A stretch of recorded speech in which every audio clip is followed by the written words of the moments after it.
국정원이 어제 북한의 추가 도발 시기에 대해서 언급을 했습니다. 국정원이 예상하고 있는 이 도발 시기, 톱10 팀에서도 예상을 했던 9월 9일 또는 10월 10일입니다. 심정수 차장, 네. 어떻게 지금 판단하고 있습니까? 어제 국정원 서훈 차장이 서훈 원장이 참석을 해서 네. 9월 9일 또는 10일 전후에서 북한이 ICBM을 그래서 중요한 게 정상각도입니다. 정상각도. 지금까지 고각으로 대체로 발사를 했는데 네. 거의 완성 단계죠. 정상각도로 발사할 가능성이 있다. 즉 최대 사거리 8,000km까지 쏴서 네. 알래스카 인근까지도 쏠 수 있다. 이런 관측이 지금 나오고 있습니다. 알래스카 인근까지 쏠 가능성이 있다. 미국을 향해서는 정말 정면 도발을 하는 거다. 이렇게 생각할 수가 있는데 정상각도로 쏜다라는 부분에 지금 굉장히 중점을 두고 있어요. 어느 정도의 의미를 부여한 겁니까? 정상각도로 가면은 완전한 사거리가 나오도록 네. 한번 이제 위협적으로 쏴보겠다는 건데요. 실전을 염두에 둔다 이런 의미로 받아들여도 될까요? 그렇겠죠. 지난번에 미국이 미니티맨 3를 발사할 때 네. 그 태평양에 있는 섬을 향해서 발사를 했는데 네. 그건 이제 비워놓고 쏘는 표적이니까 북한은 이제 그런 표적이 없겠지만은 어떤 태평양상에 떨어질 수 있도록 그렇게 발사를 완전 발사를 하지 않겠나 그런 예측입니다. 네. 가장 유력한 게 ICBM. 정상각도로 발사한 ICBM이다라고 하는데 화성 13형 또는 북극성 3형이죠. 그러니까 SLBM을 발사할 가능성도 배제할 수 없다. 이렇게 발표를 했습니다. 네, 맞습니다. 현재 화성 13형도 그렇고 북극성 3형도 그렇고 거의 발사 준비가 돼 있는 상태입니다. 그렇죠. 지금 국내 어떤 그 매체 언론 보도에 의하면 평양시 산음동에서 열차를 이용해서 북한의 그 ICBM급 미사일이 움직이기 시작했다라는 네. 보도가 있었습니다. 그런데 그 내용을 제가 보니까 거의 오보가 아닌 것 같아요. 통상 평양시 산음동에서 바로 대륙간 탄도탄을 만들기 때문에 네. 또 그다음에 초기에 움직일 때는 열차를 가지고 움직이거든요. 네. 그래서 그걸 봐서는 오보가 아닌 것 같고 그렇다면 벌써 북한이 어떤 9월 중으로 ICBM을 쏘기 위해서 벌써 움직이기 시작한 거 아닌가 하는 그 의심이 들고 네. 또 하나는 이렇게 성동격사적으로 이렇게 ICBM 쏘는 척 하다가 동해안 신포 쪽에서 북극성 3형을 네. 쏘는데 북극성 3형이 과거에 북극성 1형은 표피가 알루미늄, 고강도 알루미늄으로 되어 있거든요. 네. 근데 지난번에 김정은이 화학재료 실험실에 갔을 때 네. 보면은 탄소 복합 섬유 가지고 네. 포피를 만들었기 때문에 중량이 많이 줄어들 수가 있고 아하. 그다음에 직경이 늘어나고 길이를 짧게 하고 해서 쏘게 되면은 사거리가 늘어났지 줄지 않을 정도로 해서 아하. 쏘게 되고 그다음에 또 하나는 신포급 잠수함이 하나밖에 안 들어가는데 네. 길이가 줄면은 또 한 두세 개는 넣을 수 있을 가능성이 있기 때문에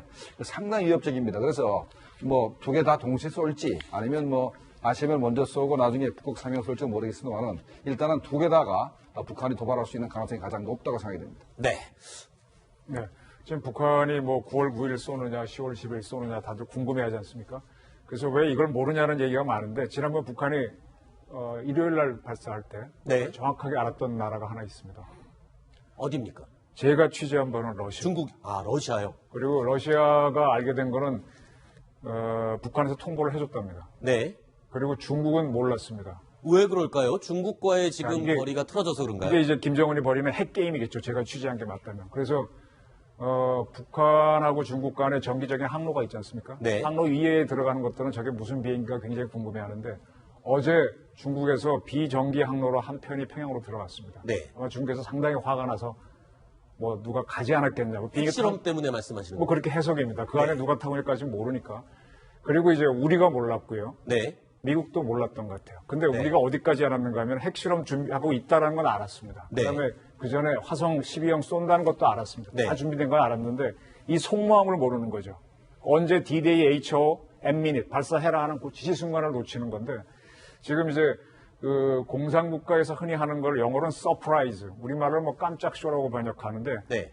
갑자기 김정일이가 우리 대표상 갔을 때 밤중에 들어가서 만나준다든지 그런 식으로 많이 하지 않습니까? 서프라이즈입니다. 그래서 네. 과거 핑퐁 얘기할 때도 보게 되면 모택동에 갑자기 이제 미국 선수는 와라 이런 식으로 하는데 서프라이즈식으로 저렇게 쏘고 있거든요. 네. 그래서 지금 구구절이다, 쌍십절이다 이렇게 계산하고 있으면 또 피해서 할 수도 있고. 네. 지금 모든 나라의 정보기관이 북한을 딱 쳐다보고 있는데 북한이 어느 나라한테는 알려주고 안 알려주는 나라가 있는 게 이게 네. 뭐냐면 네 나라를 조종하고 있다는 얘기입니다. 아하. 그래서 큰 한판 핵게임을, 한반도판 핵게임을 벌이고 있는데 여기서 네. 우리가 어떻게 주도권을 쥐고 오느냐. 이거는 서훈 원장을 비롯한 국정원의 능력인데 네. 그걸 잡아채야 됩니다. 무슨 수를 쓰든 간에. 알겠습니다.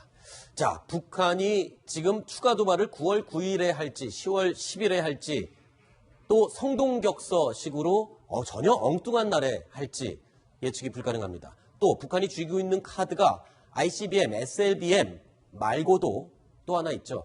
핵실험, 추가 핵실험입니다. 자, 그런데 풍계리에서 지금 또 추가 핵실험을 준비하고 있는 움직임이 포착이 됐다라는 국정원의 보고가 있었습니다. 자, 풍계리 핵실험장 몇 군데 어디 있는지 한번 살펴보겠습니다. 첫 번째, 일본 갱도. 여기는 1차 핵실험 이후에 폐쇄가 된 곳이군요. 그렇습니다. 제일 처음 그 북한이 핵실험을 했던 때가 바로 노무현 정부 때였습니다. 그 당시에 1차 핵실험 이후에 일본 갱도의 경우에는 폐쇄가 됐고요. 그 다음 2009년부터 2차 핵실험이 있었는데 서쪽으로 나 있는 저 만탑산 서쪽으로 나 있는 이번 갱도에서 2차부터 이번 6차 핵실험까지 이루어졌습니다. 네. 이번 6차 핵실험 과정에서 그런 것 같기도 한데 어쨌든 워낙 강도가 셌잖아요. 네. 지진 규모가 거의 5.6에 달했기 때문에 일부가 붕괴했다고 하고요.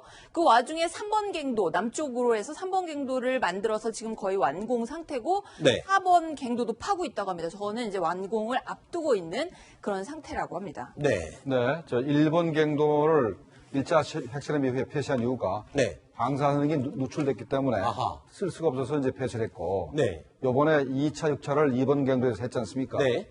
만약에 요번 6차 핵실험 때 일부가 붕괴됐으면 이번 갱도 더 이상 못 쓸 겁니다. 그렇죠. 그러면 이제는 이제 3번, 4번을 쓰게 되는데 네.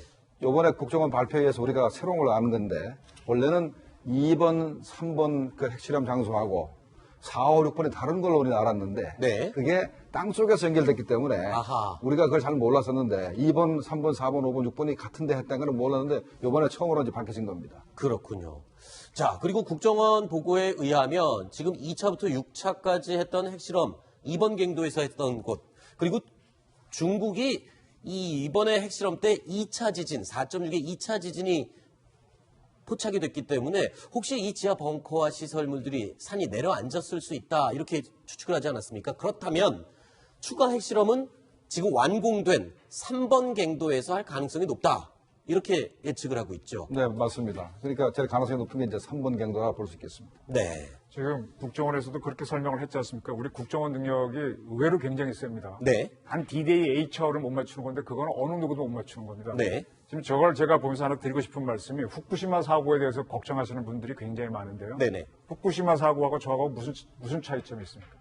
땅 속에 있는 것과 땅 위에 있는 게 차이. 뭐 그런 차이가 있겠죠. 네. 후쿠시마 같은 경우에는 이제 그 경납 건물이 좀 찢어져서 가스가 나오면서 밖에 있는데 그거는 이제 봉쇄가 돼 있고 이제 물을 채웠는데 후쿠시마에서 지금 자꾸 우리가 걱정을 많이 하는데 뭐가 문제인가 하면은 그 뒤에 산이 있습니다. 네. 그리고 우리처럼 장마 때 비가 많이 오죠.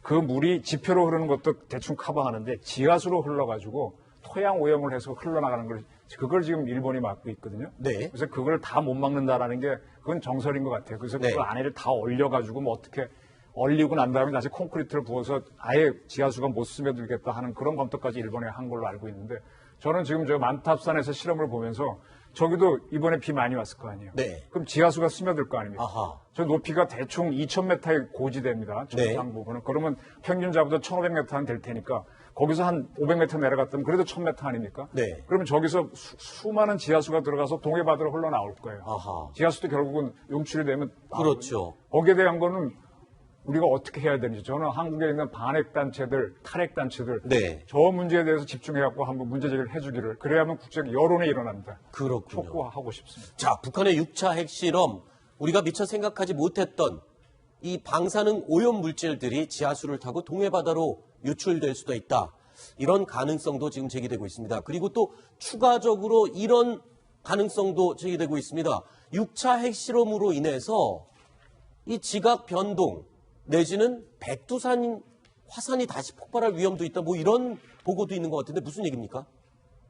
네, 어쨌든 굉장히 가깝게 있습니다. 백두산에서 이 풍계리까지 한 110km밖에 떨어지지 않았는데요. 네. 북한이 핵실험 할 때마다 사실은 백두산은 위험한 상태였습니다. 네. 지금 보시는 것처럼 그 북한의 핵실험 위치, 지하에 위치하고 마그마가 위치한 그런 네. 부분하고 집안의 차이가 그렇게 크지 않거든요. 아하. 그렇기 때문에 조금 전에 말씀하신 진짜 우리나라 반핵 운동하시는 분들은 북한에 대고 하셔야 될 것 같습니다. 네. 일단 그 핵 방사능 물질도 당연히 문제고요. 저렇게 집안을 흔들어 버리면 백두산에서 화산이 폭발할 가능성도 있다고 우리 지질 전문가들이 얘기를 네. 하고 있기 때문에요. 알겠습니다. 그 부분에 대해서 정말 저도 촉구하고 싶습니다. 네.